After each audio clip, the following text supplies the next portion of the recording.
Today on the show, Dr. Tim Young. Let me ask you a question. What if success wasn't about how much you earn, but instead was about how much you evolved? And today, with Tim Young on the show, we're going to be talking about that. One of the things that I like about his book, we're going to talk about that a little bit.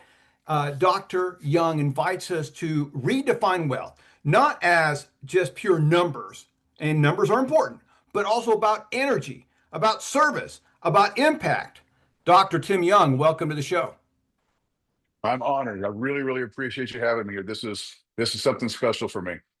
Well, great. So I got to ask you, you and I have been talking a little bit before the show, and so how did you go from, a talk about your career path? What got you involved in chiropractic medicine, and then also you competitive bodybuilder for years? So talk about that. How did all this evolve? Well, I'll make a very, very long story short. So I grew up in Southwest Missouri, and really in the beginning, and down in the hills of Missouri, the Ozarks. Everybody knows the show, the Ozark. This is the actual true Ozarks. And then when I was in about the fifth grade, we moved to the city, Springfield, Missouri, this town. And my uncle was a chiropractor, and he'd been in practice in Springfield for probably 30 years. And my uncle Bill, and I would go see him for, sports injuries and bike wrecks. And I wrestled and played football in high school. Well, when I was 18 years old, I was involved in a very, very serious car accident. We went off a bridge. I landed on my side. I broke my back, a bunch of ribs. I shouldn't have walked away from it. It was a horrific accident. And as I'm in the emergency room, they run MRIs and a bunch of tests, and I was there all night long. And the orthopedic doctors come in and said, "Well, young man, we've got some bad news for you." And at that point, I had just decided at 18 I was going to become a bodybuilder.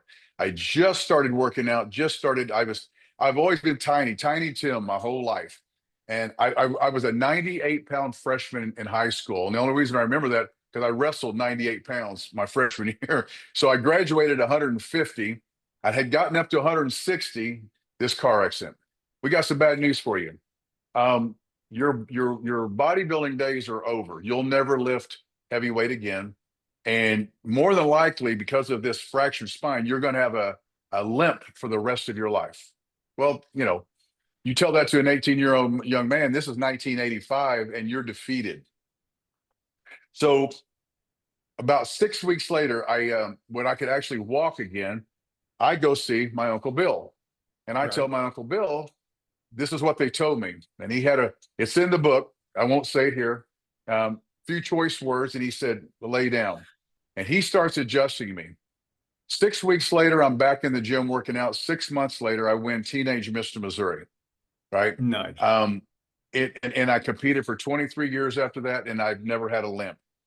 That was kind of an inspiration. But then then I was going to be a Navy SEAL. I joined the Navy. I was going to be a SEAL. I was going to be a warrior. That's all that I could live, think, breathe, sleep was Navy SEALs.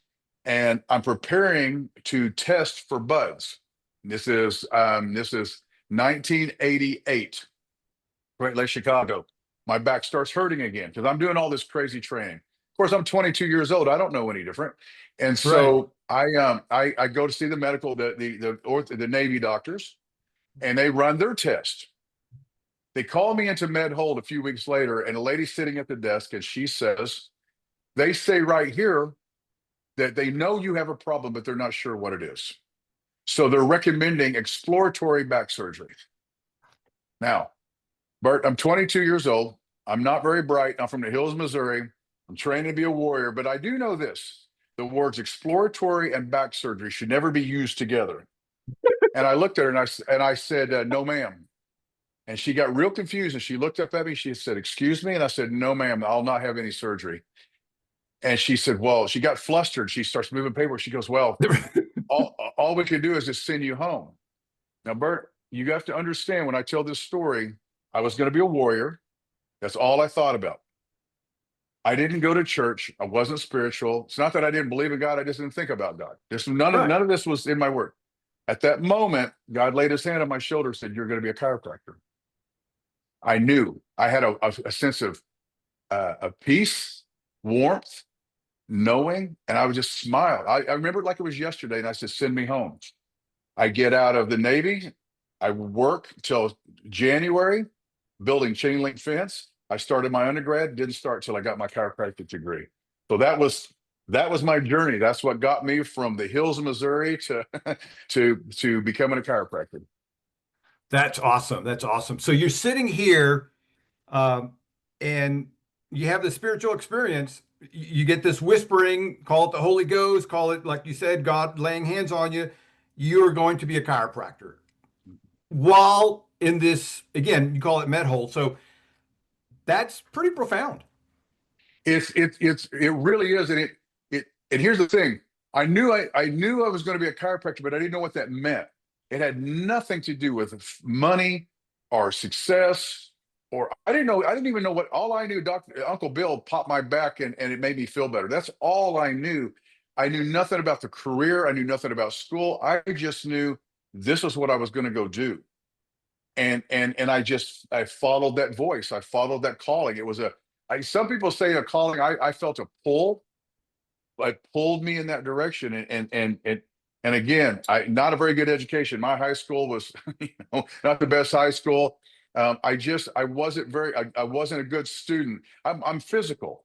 I Right. lift heavy things. I beat people up. I mean, I was just a physical person, right? Right. I had to win. I won the Missouri Tough Man to have enough money to go take a test to get my license. I mean, this is who I was. But it sent me down the path of my career, but it also sent me down the path. Wait a minute, there's more going on in the universe than just falling through the day with no purpose. There's more. It set me on my spiritual journey also, I guess I should say. Sure, sure. Well, and I tell you what, I've been fortunate enough to hang around a few Navy SEALs. I've had several Navy SEALs on the show, and Navy SEALs are not only tough, but they're smart. I mean, Yeah. you have to be, you're under pressure. A lot of Navy SEAL training is spent cold and wet. And so not only are you under pressure, but you're cold and wet and you got to figure things out. And so you have a certain level of smart. Oh And yeah. You what got to I make found, decisions and high level decisions. Yeah. yes. And what I found is that sometimes high school is just not the place for what do you call it, to develop this. I myself No. did not do well in high school. In fact, I used to sit there and I was in awe of these kids that were saying, well, I'm graduating high school, and from high school, I'm going to do XYZ. I'm going to go to college for this reason. And I was like, wow, what is that about? And I didn't get my, aha moment, my calling until, I don't know, I think I was 38. And then I realized, oh, this is what I want to do. Yeah. And it just, I like a lot of people, I struggled terribly with algebra.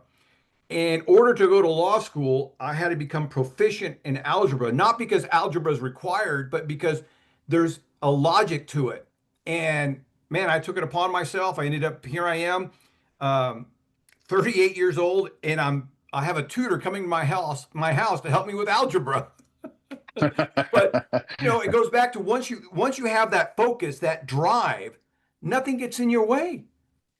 Well, it's a sense of purpose. It's like, okay, Yes. it's either something hits you, something is called within you to give you a sense of purpose. And once you have that sense of purpose, then you create the drive and the discipline, all that to reach your sense of purpose. Like, you hear it all the time. It's when the why is big enough, the hows take care of themselves. And in your why, that's what you found out your why. I found out my why, and it was in my opinion, you can't take it away from me. I believe this with everything I have. It was a divine intervention. It was, like you said, there's no other explanation for me. But that's a great big why. Right. Well, and I agree with you. There is no other explanation. I mean, what are the chances of the Navy saying, "Hey, it's either this or go home," and in that moment, you have this very spiritual experience. There is no other explanation. Now, and again, 100% never ever occurred and crossed my mind to ever be a chiropractor. Like I said, all my eggs are in one basket. I'm down that rabbit hole. I am going to do this. And just like that, no, you're going to go do this. But what was interesting was, Bert, is it wasn't a sense of confusion or really, it was just okay, yep, and just a knowing. So it's I've told the story a lot in in large when I speak to the stages in large groups. Every time I tell it, there's no way I can articulate and bring forth the true essence of that moment. But here I am, all these years later, because of that moment. Well, and again, this sometimes it is hard to articulate a spiritual moment like that. It's to Yeah, me, it's like the burning bush experience that Moses had. How do you put that and really articulate what he must have felt and the spirit that he must have felt at that level? So, no, to me it makes sense. And so I know, for anybody who is spiritual, they'll go, "Oh yeah, that makes total sense. That's just the way it works." yeah, I mean, it is that small whisper that pulls people in directions if they're willing to obey, if they're willing to go, yeah, that makes sense, let's do it. And you could have yeah, said, no, I am not going to do that. I'm going to stay in the Navy and make that my career. But it sounded like you listened and the world opened up to you. All right, let me yeah. ask you this. Here you are, you're a chiropractor. You have this awesome experience, not only with the spiritual side, but with your uncle and stuff. As you're going through your career, was there one or two or maybe several patients that just opened your eyes to what healing really was? Any, I guess, patients that stand out that made you go, "Oh my gosh, this is not just popping a back. This is something else." Yeah, but we could do a 24-hour straight podcast on that. I've got thousands. I'm in the middle of my 30th year, and I travel worldwide, teaching and speaking. But in practice, I'm still in practice as we speak, and there are so many. But I will tell you, I'm going to tell you the one. I'm going to tell you the one that really, really. I got so many. I could talk about so many. One of them was in the very beginning. I had a little boy that was brought to me. His name was Oscar. He was 4 years old, and Oscar, his family was from Alaska. He's Eskimo, and he just adorable little man, little comb over. He looked like a little man, right? Well, Oscar was born with what's called a hemivertebra. His third lumbar was, if you look at the spine, it looked like a piece of pizza on its side. So it was shaped like that, and he had a real bad scoliosis. Oscar had two kidneys that were failing. One was the size of a raisin. One was even smaller. He had Wow. surgery scheduled. They were going to remove one of his kidneys, so the other one supposedly would get more blood supply, nerve supply, whatever. He wasn't thriving. He wasn't growing any taller. And he couldn't control his bowels. At 4 years old, he was still wearing a diaper because he had no bowel control. He just couldn't control them at all. And I actually have the letter right here. His mother wrote a whole thing about this. The kids at school would make fun of him, tease him because he Sure. wore a diaper, and it was heartbreaking.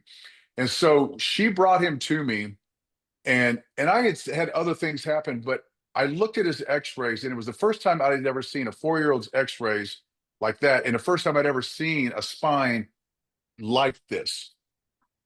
And I will tell you, Bert, it was the first time in my career that I went in on a Sunday. I never went to the office on Sunday. That's family time. And I told my wife, I said, I'll be back.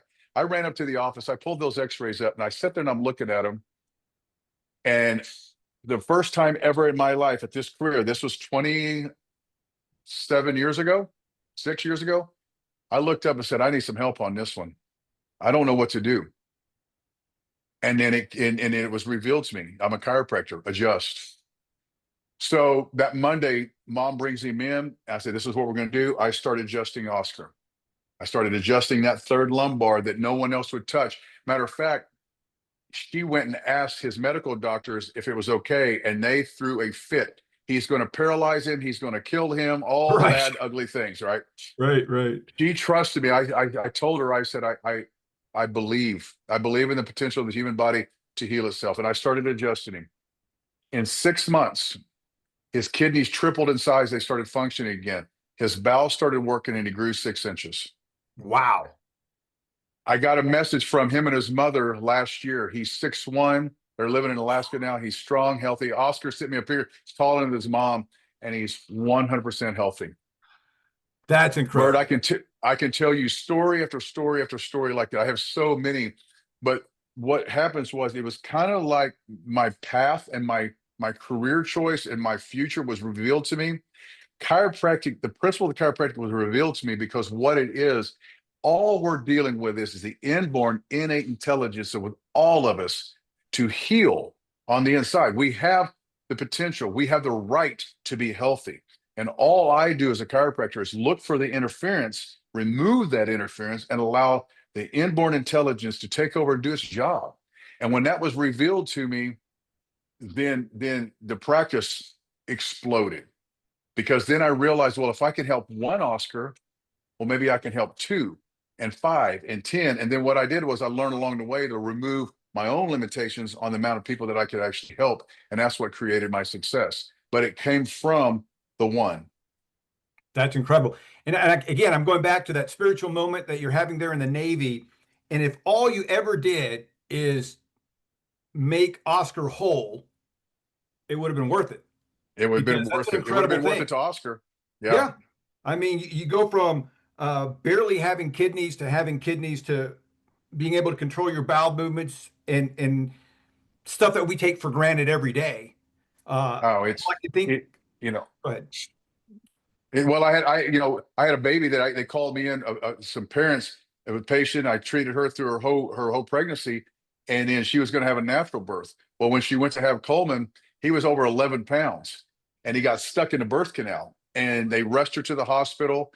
I get the phone call from Dad that night that I don't know if there's anything you can do, but they're saying Coleman's probably not going to make it through the night. He's not going to live. Can you do anything? Again, another spiritual moment. So I said, well, I can't just walk into a hospital and walk into an ICU and start adjusting people. I can't do that. He goes, well, let me call you back. He calls me back. Bert, in Oklahoma City, I'm here in Oklahoma City right now. I don't know how many hospitals. There's 6 hospitals. I have one patient out of all my patients that's a pediatrician. That one patient at that hospital, at that moment, on that floor, at that time, was on call. Can Incredible. Dr. Young come in? That doctor said, you tell Dr. Young if he can do anything, come on, because we're watching him die, word for word. I go into that ICU, I walk in, and it's a little room, and the nurse is standing waiting on me. Oh, you must be Uncle Tim. Yeah, I'm Uncle Tim. I'm visiting.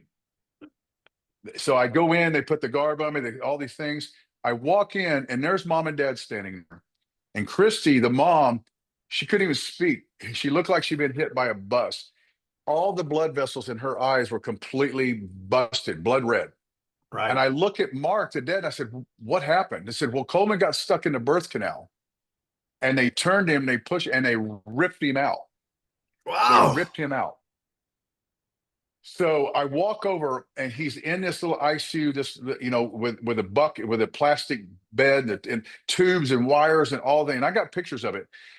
They took him later, and I look up, and his heart rate, and I don't remember the numbers exactly because this was a moment. This was 13 years ago. This was a moment that I didn't realize I'd be talking about. But his heart rate was through the roof. It was like 160 beats a minute. Wow. His respiration, that's the only 2 things I understood what all this was. And his respiration was like 6. His heart was about to blow out of his chest, but he couldn't breathe. And I Mm. looked down at him. His eyes, all the whites in his eyes were gone, blood red.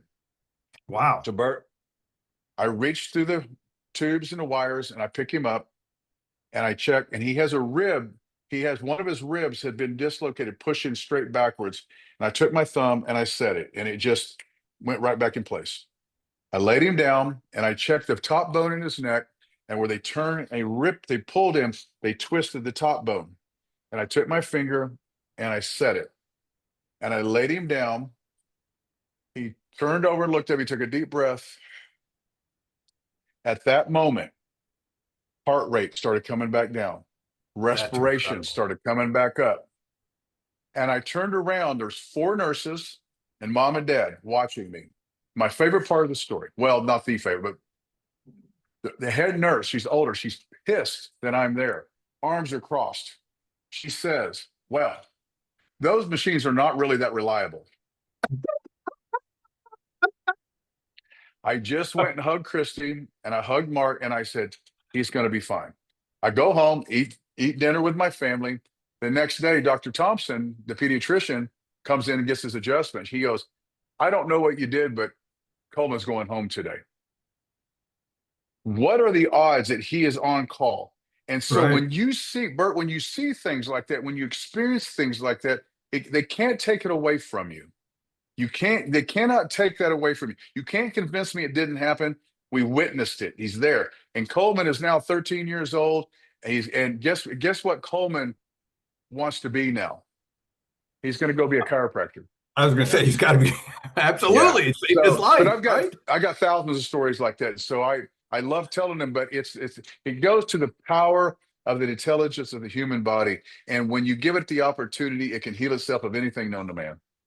I love that. I love that. And that is so true. What's incredible to me is that every day, and if not every day, certainly several times a year, you will hear doctors changing their theories of how the body works. We're Yeah. still trying to figure that out. We know that placebos can work as well as, quote, medicine. Yep. So what we believe our body can achieve, right? And so it's an incredible thing. And I think that sometimes, and I'd love to get your take on this as a medical provider. I think that we have both the medical side and the consumer side. We have now been trained to want the pill. I don't want to go to the gym and lose weight or get in shape. Do you have a pill? Can I get a shot? I mean, look at all the stuff about GPLs and all that Yeah. stuff. And so we have become accustomed, for lack of better terms, to ask for the pill. What do I Yeah. need to take to fix this? What's your It's a take? $1 trillion business. Pharmaceutical companies are $1 trillion business, and they spend a lot of money on brainwashing. Like I was just teaching over in Australia, and my wife and I got to laughing. I said, "You notice we were laying in bed one night, just trying to, get our clock right, watching TV." And I said, "Did you notice something?" She said, "What?" "Not one drug commercial. It's not allowed over there, but here, 3 out of 4 drug commercials. We are brainwashed from the time we're little to take something, to take something. It's all by design. Sure. And what happens is we are taught that health comes in a bottle. You have to take some. My kids one time, my son was a freshman, my daughter was a junior in high school, and the three of us just went to dinner, and they said, "Dad, we got a problem." I said, "What is it?" Said, "At school, and my son in the 8th grade, my daughter in junior, we are the only kids in our class that are not on a medication. The only Wow. ones. And our class is telling us we are the one with a problem, that there's something wrong with us." And so that's a society that we live in. That's what RFK is trying to change. But the interesting thing is, I'll give you this scenario. You've heard of the term spontaneous remission. Yes. All right. Zero money, zero studies, zero thought, zero energy into finding out what that really is. They just named it. You're dying of cancer. You got 6 months. 6 months goes by. There's no cancer. Where'd it go? We don't know. Spontaneous remission, because there was no money being made off of it. Sure. That's what it's all about. If they can't make money off of it, then it shouldn't work. It's like stem cell. Stem cell is one of the most amazing new breakthroughs that we've seen in a long time. I've used it, blew a disc in my lower back. I mean, the disc was ruptured down into a nerve root. It was bad. Oh, There's no oh, adjusting that, right? yeah. Stem cell pulled it back. My wife in her neck, same thing. But when you talk to the medical doctors, there's no scientific proof that stuff works. Right, right, absolutely. Well, and to your point, I think RFK is doing the best he can, Yeah, and I love uphill the battle. fact, yeah, it's an uphill battle. I mean, it's so funny because I just wrote him a letter because I think um, as you mentioned, it's $1 trillion industry. We have, It is. the pharmaceutical industry, if it's not number one, it's number two as far as lobbying efforts. They They're hire, number one. yeah, they're number one people who hire or retain lobbyists, the pharmaceutical industry. And so you have RFK who's saying, hey, maybe we don't need all of these vaccines. Yeah. And certainly, I'm not saying that the vaccines never work, but to sit there and say, hey, you have a healthy child, let's start giving them vaccines right away. Why? Why? It's never made sense to me. And certainly, look, if you and I were going to go to, let's say, in no disrespect to India, but if you and I were going to go visit India, maybe we should consider some, kind of prophylactic. Maybe it's a vaccine, maybe it's something else, because India is a unique place all to itself. But if you're born here in America, and I bet you if you're born in Europe, England, uh, the chances of you getting a disease that needs a vaccine at the age of 0 or 2 or 3 days is like nil. It just doesn't make sense. And I was there was a what do you call it, a legal case that came out. Is it a year ago, maybe 2 years ago, where again, I don't know what the doctor was thinking, but the mother comes in with her healthy child, a beautiful young daughter, and she hasn't had any vaccines in years because she doesn't need them, because our body is capable of doing all this stuff by itself. And the doctor said, oh no, look, we got to catch her up on all these vaccinations, and gave her like 10 or 12 vaccinations. And she went from Hmm. being a healthy child to being an invalid. And she was, Yeah. it's not that the money is worth it because they only got a couple of $1 million, but why? It's such a thing that as you said, the programming is there, the propaganda is there, that we stopped asking why. Why should my child get these 2 or 3 vaccines? He or she is only a few hours old or only a few days old, and it just drives me nuts. And I think that again, RFK is got an uphill battle. He's fighting some big money, and Yeah. to your point, it is big money, and so and we're not talking about just the medicine side. Look what he's trying to do with the food side, where we're going to try to Yeah. get rid of artificial everything, artificial coloring. Let's start with that. I think that's the number one thing on the agenda. It's like, why did we need to have bright colors in food to begin with? I mean, I'm sorry. It's just, So it's programming. It's it is brainwashing. It goes programming. back to that. It's programming and brainwashing. And to your actual point, and a lot of people don't know this, that vaccines are the only pharmaceutical drug on the market that have zero liability. There's no the pharmaceutical companies have zero liability. Congress passed that when Reagan was in office, that they went and lobbied, and they went and said, if you don't do this, we're all going to go bankrupt, because there were so many lawsuits against them that they removed liability from that. So you can't sue a pharmaceutical company at all. There's a vaccine court, but you can't sue you can't, which is bankrupt. You can't sue them. Why would they do that? Right. Why would they make that? There's only one reason. And we could go down that rabbit hole, but I spoke several years ago at a large conference, and RFK spoke right before me. That was daunting. Like, he went out there and just brought the house down. But his story is amazing on how he learned about this. But it's true, and anybody that educates themselves, they're going to look at this and go, "This is ridiculous." When you got to look at it, like when you and I were kids, we got like 5 vaccines, Right. and now they're getting 96. And then all you got to do is go to California and look at that. In the next 5 years, 1 out of every 2 boys, 50% of every male child will be autistic. 50%. If that doesn't make you stop and go, wait, what? Then I don't know what will. But then here's a real simple thing. Go look at an Amish community. They have zero autistic kids. Zero. They And have how many vaccines did zero, it take? Zero vaccines. zero. Yeah. Yeah. And so you're like, well, wait a minute. Let's look at that. Nothing to see here. So again, this is what's interesting is chiropractors have been saying the same thing RFK's been saying for years. And he's a huge, huge advocate for chiropractic. He really, really big. But you just look at him, look at his age, look at how healthy he is. Right. If Right. you've ever seen him with his shirt off, it's like, I wish I looked like him now. But again, as chiropractors, we've been saying this for years, but we're the quacks because we're anti-vaccine, we're anti-medicine.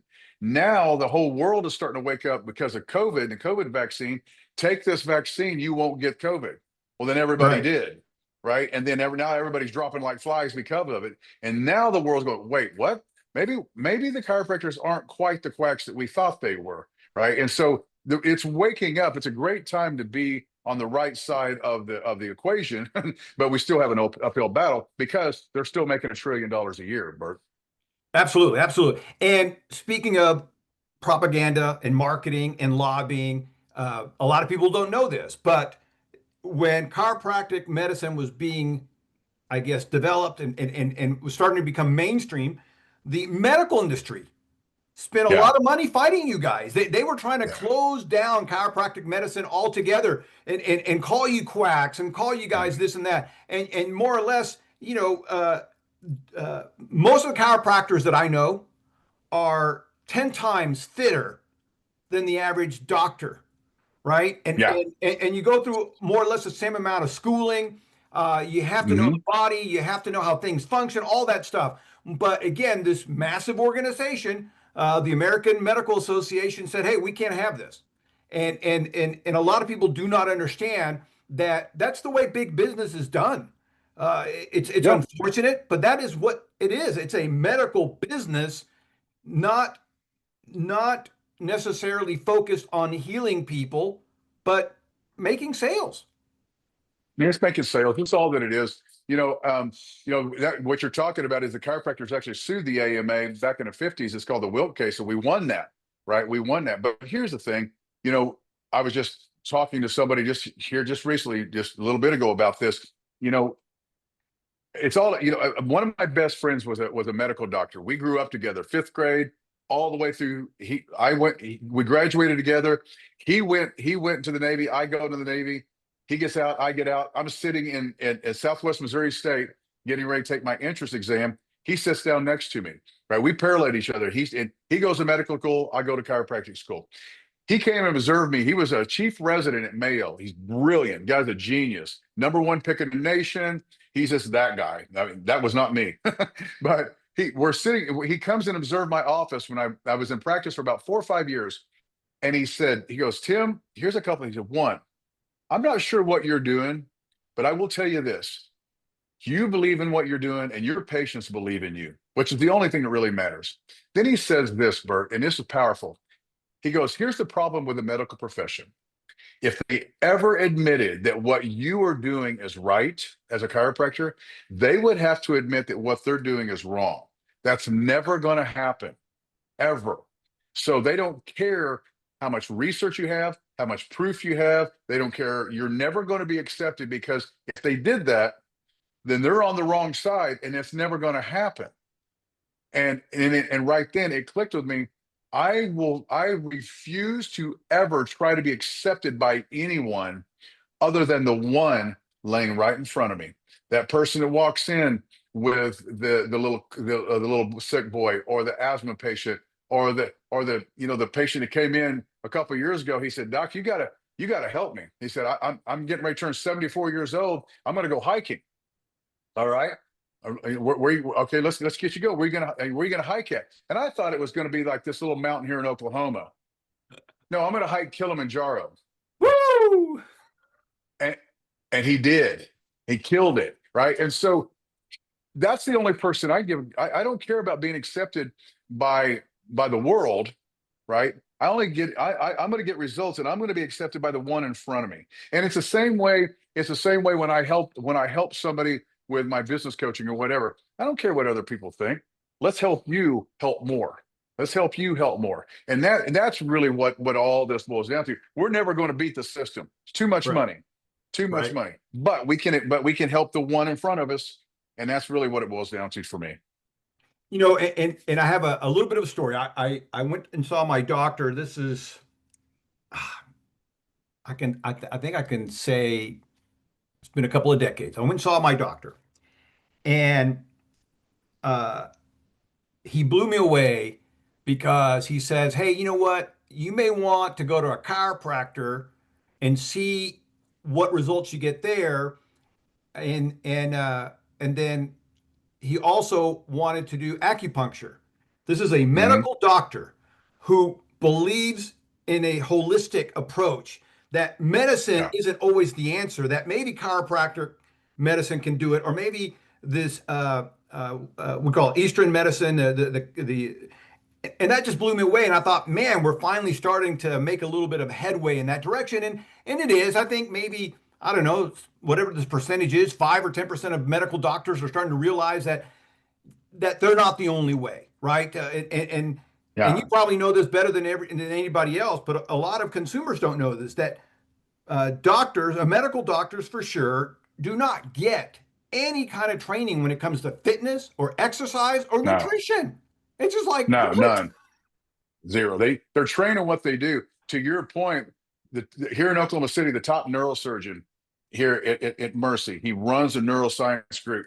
Him and his wife brought their 6-year-old daughter to me years ago for asthma, and asthma was cleared up in a matter of a week. Fast forward, that little girl is now a DO. She's an osteopath, and she reached out to me and wanted me to help her learn how to adjust. But then about a month ago, this neurosurgeon brought his wife to me for vertigo, right? Wow. No one else brought her to me. It's a little bit daunting because she's on my table and I know what I'm going to do. I'm going to adjust the oxygen. And he's sitting right here again, top neurosurgeon, leaning forward, watching and asking questions. No, that's not daunting at all, No but pressure whatsoever. no pressure at all. And he's asking me questions and he goes, "Oh, that makes sense." And then I adjust her and I help her up. Her vertigo's gone before they get home. But to your point, yeah, and he actually made the comment to me, and he done brain surgery on my wife. My wife had a benign hemangioma about 12 years ago, and he removed it. He's my hero. I love this man. And he does brain surgery. His words to me: chiropractic is one of the greatest things that's ever happened to us. He said, because without you, I'm way too busy. And I don't want to be that busy cutting on people. And I Right. thought, what a beautiful thing. Now, you're not going to get everyone to say that because you got egos involved and you got big house payments to make. And I get all that. But Sure. to your point, that doctor, if they truly want to help another human being, they're going to find a way to actually help them, not manipulate them, and just give them something that's going to make them sicker. And I really think that COVID was a curse and a blessing in a lot of ways, and I think it woke a lot of people up. Oh, absolutely. Absolutely. It was a curse and a blessing in many ways, just like a lot of things in life. There's, we as a society um, learn from some of our curses and we turn them into blessings and some of the policies and procedures today, some of our safety procedures. Um, if you go on a cruise ship, uh, the Titanic didn't have enough lifeboats. That was a curse. Yeah, But the blessing that came out of that is now all cruise ships have to have enough lifeboats for everybody on board. So yeah, nobody has to worry about that anymore. And so, same thing with some of our FAA regulations, some of the same. And so anyway, so there's always that. It's a double-sided coin for a reason. And sometimes as humans, we're a little slow to learn the lesson, yeah, to grasp the yeah, blessing, right? yeah, exactly. uh, Sometimes we're very slow. yeah, absolutely. All right, so let me ask you this, because here you are. We've talked about you wanting to go not just to be a naval officer, but an elite naval warrior, the SEAL. Um, and so, talk a little bit about your upbringing. Was there something in your upbringing? Was it a work ethic that was taught to you? Was it, talk a little bit about your upbringing other than coming from the Ozarks. What was it like coming home or living at home? Well, again, down where I'm from, originally from, if in the Southwest Missouri, down in the Ozarks, we lived in the hills, and the work ethic was this: you get up and you just work hard, right? You either get up and work hard to get your ass whipped, one of the two. And I was raised where I was, and a lot of people don't get this, especially today, that we hunted, we fished, and we had a garden. That's how we fed ourselves. we went to the store for mustard and ketchup, and that's about it. We milked goats down the road. I mean, that's how I was raised. But then you get out and you work in the hay fields, and then we cut our own wood, and we burnt wood for fire, right? For heat. So there was always and my father and mother were two of the hardest working people ever. There was always an internal work ethic, but it's a work ethic of survival, right? There is no time to lay around. There is no time. You gotta make things happen, right? And so that was instilled at a very young age. But then, it's kind of crazy. I've got a lot of different stories growing up, but it was and then sports. When you start playing sports, I started playing football in the fifth grade, and then you learn team sports and you learn to overcome adversity. And in high school, I played football and I wrestled. You overcome adversity. But then, to be quite honest with you, I think just watching my parents work so hard for very little, not ask for anything, but you worked hard because that's what you did. That you just it wasn't an option. You didn't question it. You were kind to people. You cared for others. You worked hard. You paid your bills. You lived. You died. That was kind of how I was raised. But then when the bodybuilding bug struck me, of course, I read the Encyclopedia of Bodybuilding in the eighth grade, and Arnold was my hero. And then I always was tired of being tiny and smaller. And then when there was a kid that was a bodybuilder in high school. His name was Randy, and he was big. In high school back then, he was huge. And I made a comment to him. I know exactly where I was standing when I said it in school, right before we graduated. Randy, I want to be a bodybuilder. And he laughed at me and he said, "You can't be a bodybuilder. You'll quit just like everyone else." And Bert, I don't Wow. know. That was the time that I went just like that. And when someone told me that I couldn't do something, I was obsessed. And and, Yeah. and so from that moment, almost 1 year later, um, I won Teenage Mr. Missouri. Right, I beat everybody. And so, but in order to do that, you walk into the gym at 155 pounds. You can't lift your ass with both hands, right? You have to learn how to work hard, right? You got to Yes. learn from the bigger guys, and you got to show up every day, and you got to put forth 100% effort. If you're going to accomplish your goal, you don't do it by talking about it. And so the work ethic that I learned basically through survival, I applied it to bodybuilding, and it taught me lessons of discipline and consistency that I didn't even realize. I thought I was just doing it because I love bodybuilding. What was really happening was I was learning the lessons for life that I was going to carry on with me throughout my career. And so that's where all that comes from. Absolutely. There is something special that you get from sports, and I think that one of the great things that I appreciate about bodybuilding is that failure is just part of success. At first you can't do 100-pound bench press. You fail at it, and Now, then over time you can do it, and you struggle to get 1 or 2 reps, and now you can get to the point where you can do 10 or 12 reps. And I remember my journey. I was weighing 134 pounds, right, and it took me 5 years of constantly working out and eating just to get to 180 pounds. It's just yeah. very slow. But to your point, the lesson is failure is okay. And the people that are actually doing it, I've never had anybody in the gym laugh at somebody else because they were too small or too fat or whatever. It's a community, and we all know that we're all on our different little path, but it's okay to help your neighbor. Well, yeah, but in bodybuilding, it's to your point. We have a phrase: train to failure. Yes. Train to failure. You train you train until you can't do it no more. But then when you can do it, but Bert, here's the secret: put more weight on. You put more weight on. You don't leave it the same weight, same reps, same sets. You add reps, you add sets, and you add weight. That's growth. But that's growth the same way I did in chiropractic practice, right? Here's the thing: a lot of people can't wrap their mind around this, but the average chiropractor in their office sees approximately 100 patient visits a week. That's the average throughout the country, throughout the world. I'll see 103 hours. Now, Wow. how do you do that? Because I put systems in place. I added more weight, more sets, more reps, right? What I did was I pushed myself out of my comfort zone in order to accomplish my goal.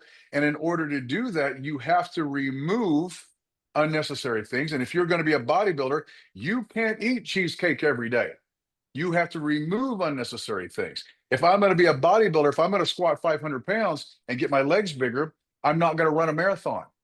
That's silly. You remove unnecessary actions. And so in order to accomplish your goal in business and in my business, in order to accomplish a high volume practice where I'm serving and helping a lot of people in a short period of time, I had to remove those unnecessary things, right? But you do that by the discipline of going in every single day with the discipline of adding more weight, adding more reps, and adding more sets, and creating that to failure. And to your point, there are days that I got my ass kicked, right? And then you're like, what just happened?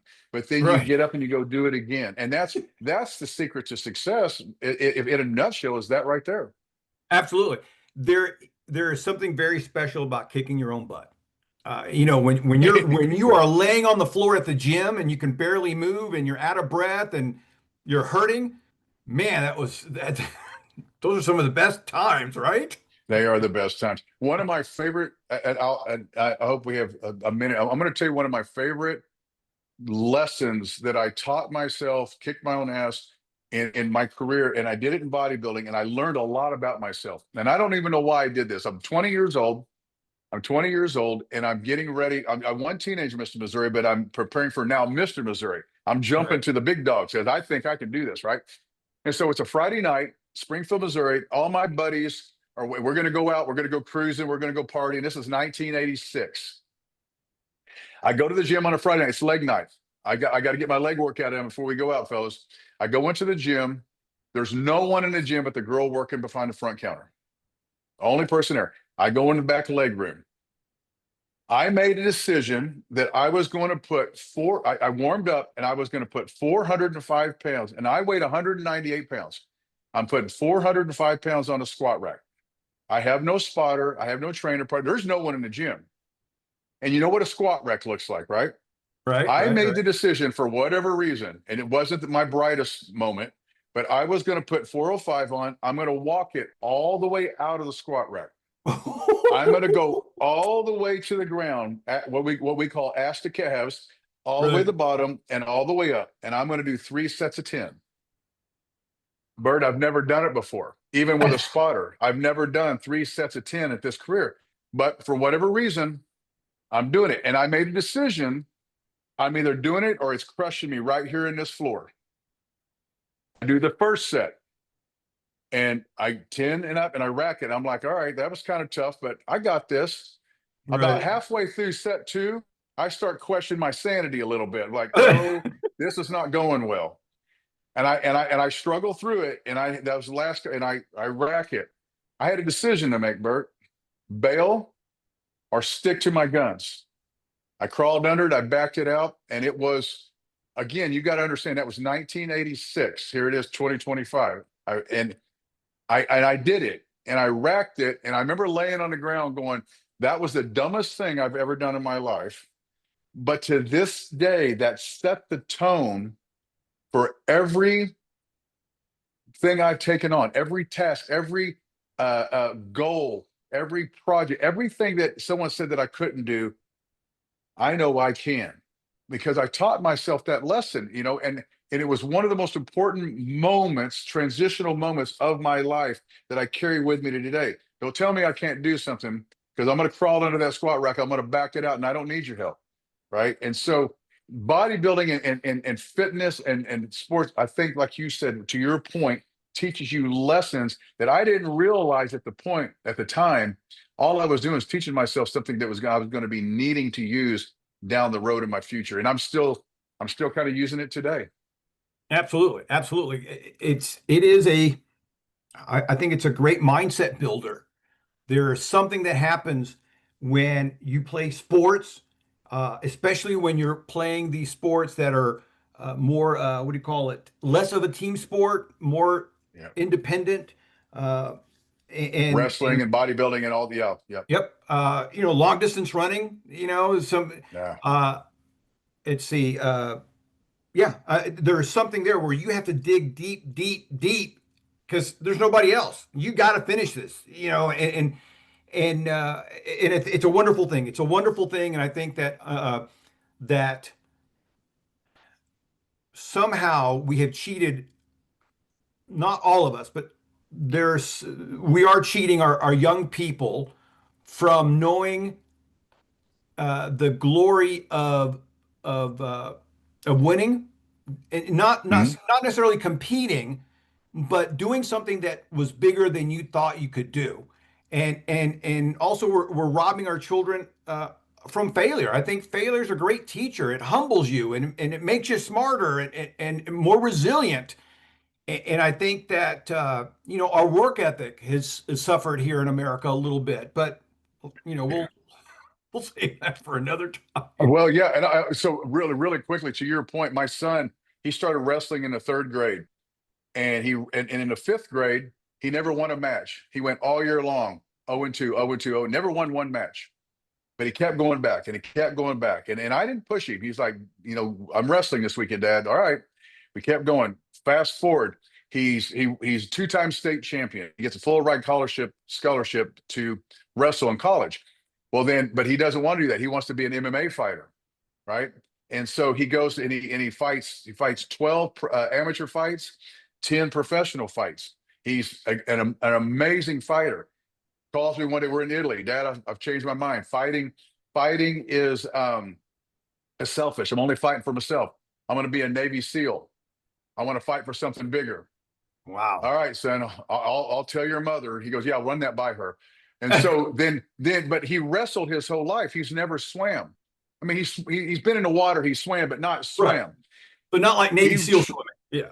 he trained so hard for 6 weeks that not only did he learned to swim and run because he didn't really run that much, that he qualified for a $25,000 bonus and got a special forces contract. So he goes into a special forces boot camp already because of his work ethic, right? And he learned that from the third grade on. To your point, there's nothing that kid can't and won't do because he's never been taught that he couldn't, but he learned the tools and the ethic to accomplish it.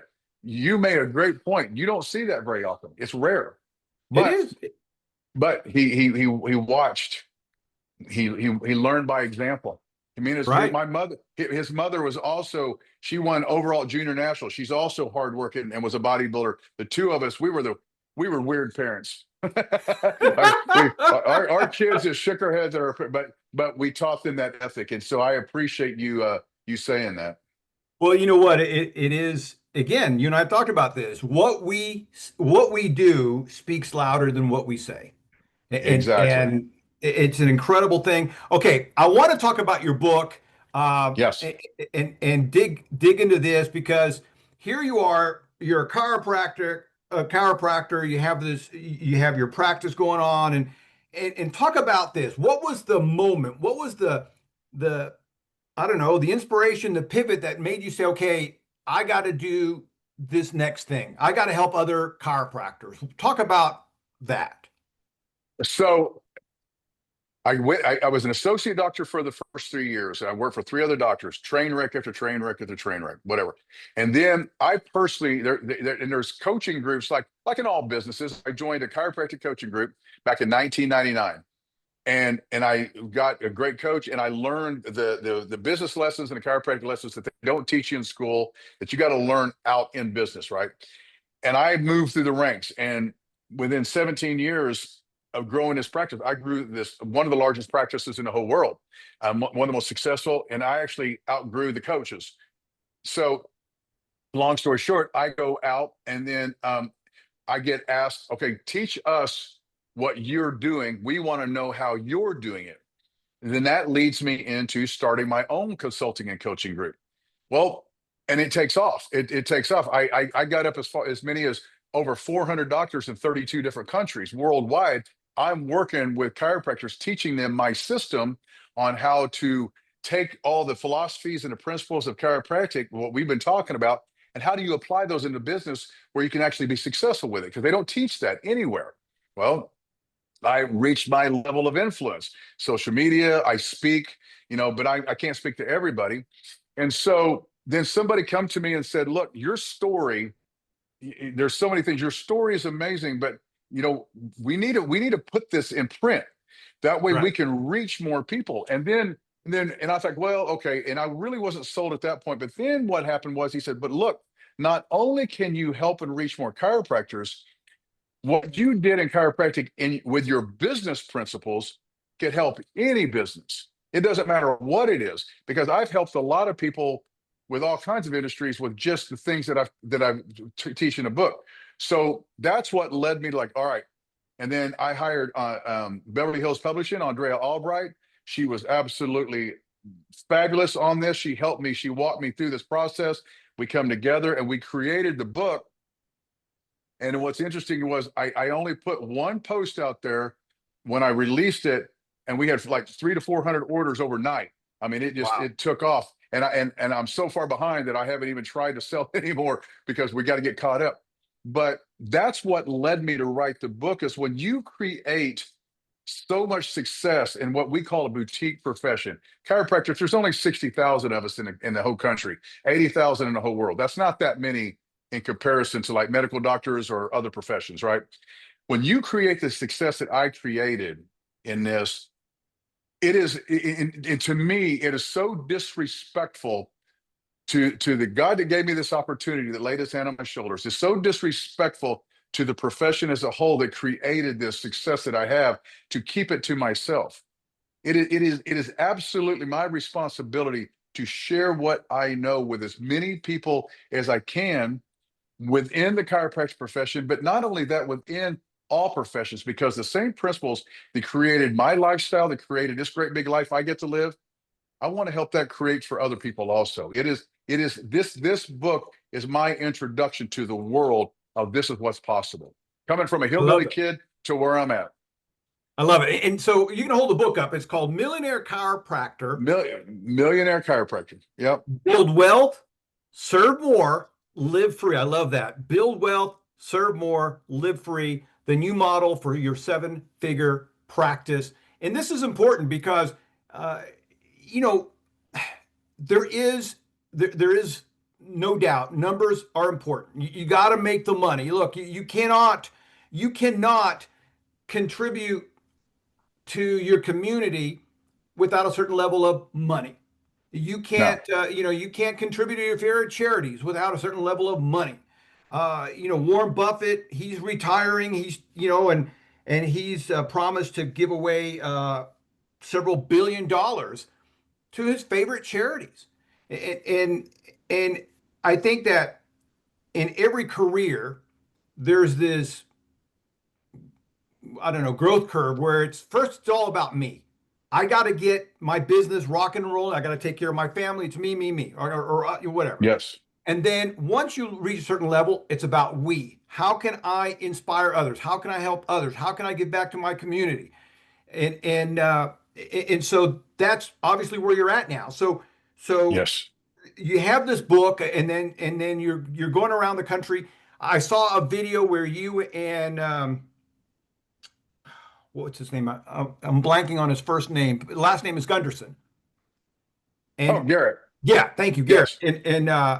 And so I met Garrett a few years ago before he had the long hair. So it's been a while, Yeah. and out in Utah. And so, but there is one of those things that as you become more successful, you want to help other people achieve, and that not everybody gets to that point. The sad No. fact, and there's two reasons for that. A, sometimes they just don't get successful enough, and then there's other people who believe that if you're successful, you're taking money away from me. So they don't like to Yeah. share. They're very selfish still. They're very still about them, and so they don't give back. They don't give to their communities unless it somehow helps them politically or financially or something like that.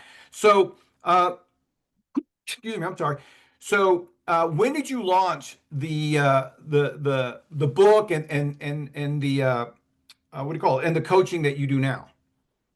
So I've been doing the coaching for about 10 years, and it just really exploded. It kind of caught me off guard.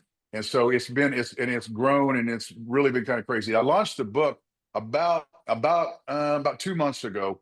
I launched it, and then we just got inundated, got hit with so many orders because we're doing all this ourselves. We're kind of you go to the millionairechiropractor.com, that's where you get the book. So Amazon's not taking all of it, and then that way I can communicate with everybody. But about 2 months ago, but to your point, this is what's interesting about the book. If you've ever read the book Think and Grow Rich, and I know you have, right? Yes. I've got an original copy up in my thing. It's one of my favorite books. Well, when you read the book Think and Grow Rich, it's not about being rich. It's about the quality of human being that you create on your journey to become rich. Yes. My book isn't about being a millionaire. What it's about is my principle, my message. If I was to stand on a podium and preach my message, it's this: what you do is not as important as who you are, because what you do is a direct reflection of who you are. This book is about becoming the person, the leader, the doctor, the father, the husband that it takes to become successful in any business. It's who you are stepping into any business is so much more important. And that is what the lessons that was revealed to me, and this was the secret to my success, is that when I wake up every day, the first thing I think is the way I do anything is the way I do everything. My next thought is my every thought, word, and action will be to honor my wife. And I set the tone with that in everything I do throughout the day. And that's what's created the success. Then you create the systems and everything around it. But I wrote this book because, and I wanted to capture everybody's attention with Millionaire Chiropractor because there's not very many of them, right? Right. And I want to create a whole world of them. But I also want to create millionaire people that understand that it's not about the million, it's about who I am to create the million. That's my message more than anything from the book. Absolutely. And in the book, you use and it's people hear it all the time. It's that millionaire mindset. And Mhm. and it is a mindset. I It think that is. one of the things that I've noticed we have, when I say we as a society in general have a weird love-hate relationship when it comes to money. Again, there's been this myth, this propaganda, this misuse of scripture where money is the root of all evil, and that's not true. It's the Yeah, love of money, that's right? not And true. we see people Yeah. all the time. They ruin their lives because they have to have that money. That everything they're so obsessed with it that they end up hurting other people and destroying their family and stuff like that. We see it all the time. Uh, but there is a mindset because I do believe, and we've seen it several times where a millionaire will go bankrupt, and within a year or Yeah. two, he's back on top. He's got that Yep. mindset down, and it's not just the work ethic. There is a mindset. Talk about this. Give me your idea of what the millionaire mindset looked like. The millionaire mindset comes from a set of character traits, I believe. Because here's the thing. Really, what I believe it is this: money, all money is a direct reflection upon the energy, the attention and intention you put into anything you do. So it's a transfer. It's a balanced transfer of energy. If I've got $1 million in the bank, well, unless somebody just wrote a check and put it in there, I created that. And so you don't create $1 million by being lazy. And so the millionaire mindset is, I'm going to put forth the energy, the intention, the attention to all the areas of my life that's going to take to create that $1 million. And then what happens is, here's what happens, Bert, is when you do that, you have no sense of guilt about the wealth that you created because you understand where it came from. On the flip side of that, what you just said, that so many people have so much scarcity mindset, because they are not willing to take the responsibility for their own thoughts, words, and actions to create a better human being that can create this. And so they're not going to do that. So since they have that scarcity mindset, they've refused to take responsibility for themselves. Now they can blame others for being successful. It makes them feel better about themselves. That to me, the millionaire mindset is honestly just a sense of responsibility and taking responsibility for your own thoughts, words, and actions. That to me is a millionaire mindset. Absolutely, absolutely. You know, there are some people out there, and you cover this in the book. You talk about vibration.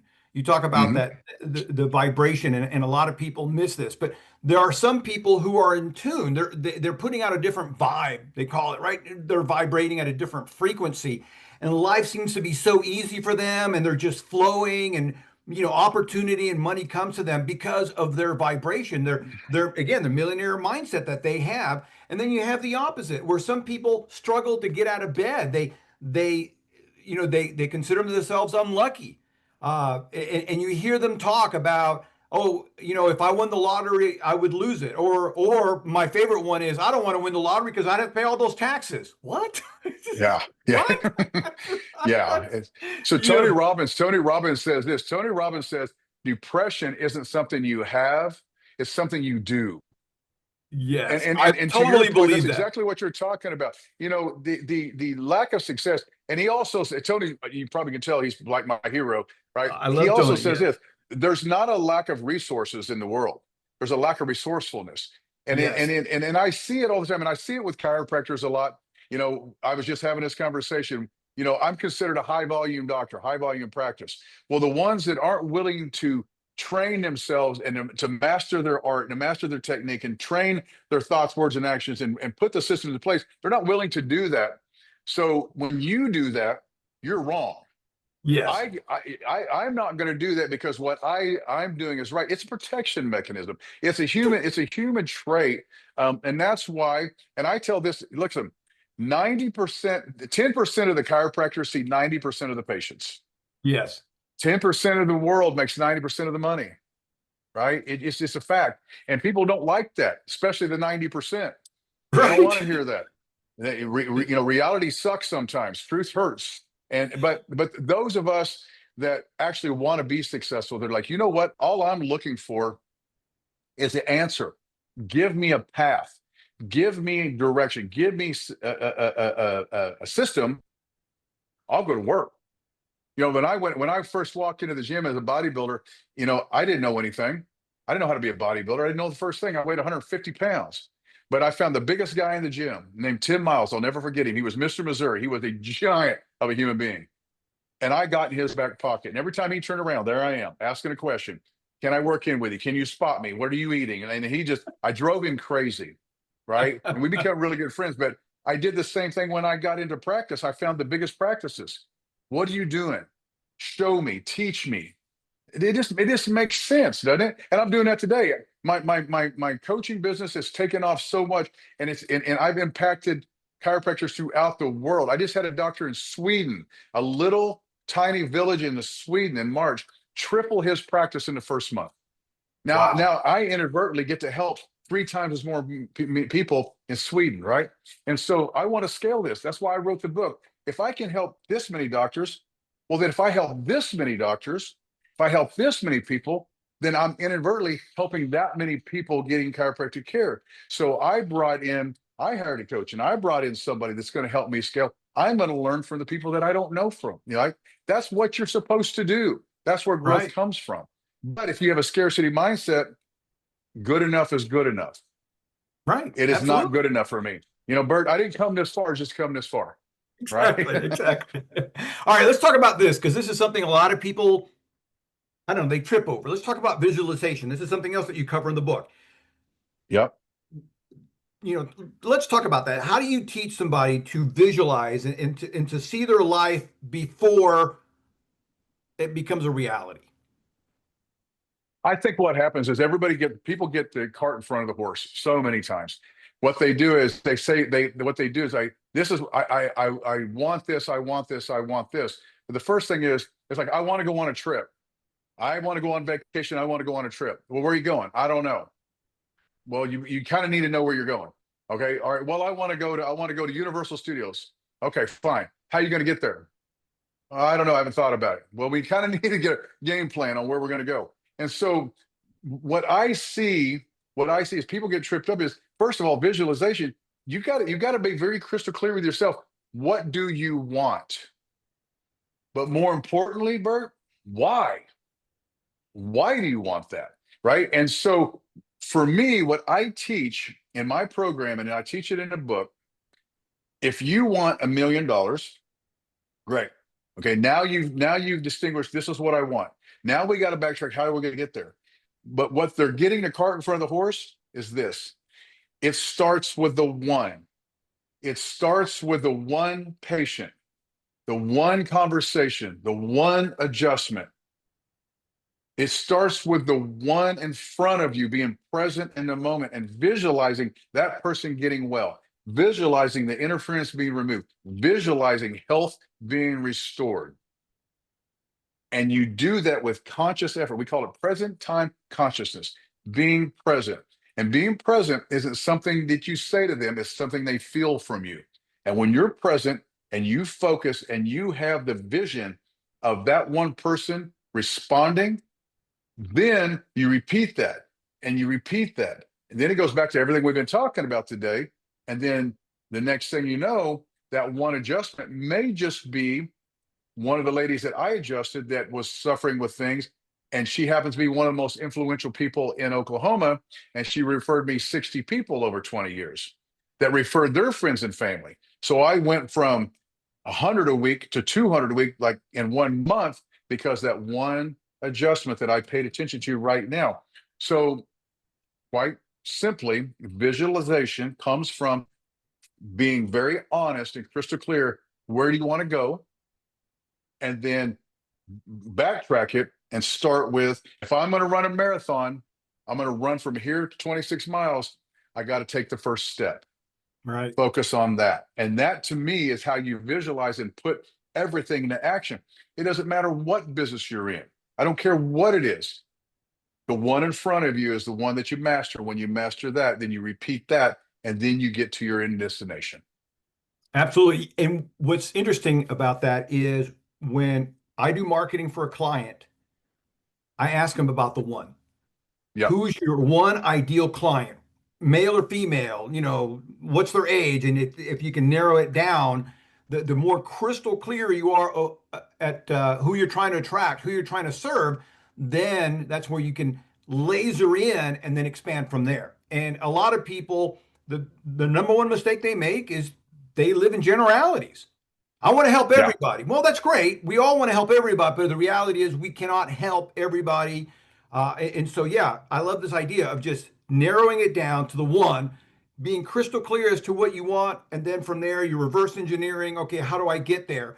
And I think coaching is such a shortcut. It's one of those things that if you really want to go fast, you get somebody who's already done it, who can help you Exactly. unlock your limiting beliefs. It's to me a no-brainer, Absolutely. but I go I've ahead. got 30 years of practice. I got 30 years of practice. And not only do I have 30 years of practice, I got 30 years at my volume. So if you look at the average chiropractor sees 100 a week, for years I saw 250 a day. So I maybe have 200 years of experience when you look at it that way. And not only practice experience, but life experience. Been married for 29 years. I've raised 3 kids. I got 3 grandkids and one on the way. I've been a competitive bodybuilder. I've done a lot of different things in my life, and you take that wealth of information, and then I'll get a young chiropractor that's 2 years out. He's married, got a brand new baby, and he said, "Doc, you just don't understand." And I always say to say, "You're so pretty. You tell me how I don't understand." But then I've got all this wealth of knowledge that I can say I do understand. I've been my wife and I, and we had the 3 kids when they were little. We lived in a 2-bedroom apartment. I was making $700 every 2 weeks. My daughter's gymnastic bill was $500 a month, and rent was $500 a month. So you don't know how broke and poor, and I'm married with 3 kids, right? I've got a Right. story to tell, and we overcome it. So you take your story and your experience, and then you're able to coach and help people. Why would you want to go through that? Why won't you just listen to somebody and then go and do what they did and avoid all that pain? Right? There's a certain level of pain and things you got to experience on in order to learn. But boy, you can lessen that pain a lot if you just listen to the ones that came before you. And I've done that my whole life. Yeah, and I think there's an adage about uh, the a really smart person will learn from somebody else's experience, right? It's I called mean, wisdom. It's called right. wisdom. Yeah, absolutely. Yes. All right, listen, I want to thank you so much for stopping by. If somebody wanted to find out more about the millionaire chiropractor, where do they go? They can go to the millionairechiropractor.com. That's where the book is. And you're going to get a lot of tips. There's a lot of information there. You can reach out to me on social media, just Tim Young. And you can go on Facebook. Everybody gets to me on Facebook Messenger. So Tim Young, DC. I'm in Oklahoma City. That's the easiest way to find me. Great. I'm going to put all these links in the show notes. And Dr. Tim Young, thank you so much for stopping by. It's been a great show. Bert, I'm honored. I appreciate your time. Thank you. All righty. We're out. Thank you so much. Man, I have a feeling, Bert, that you and I could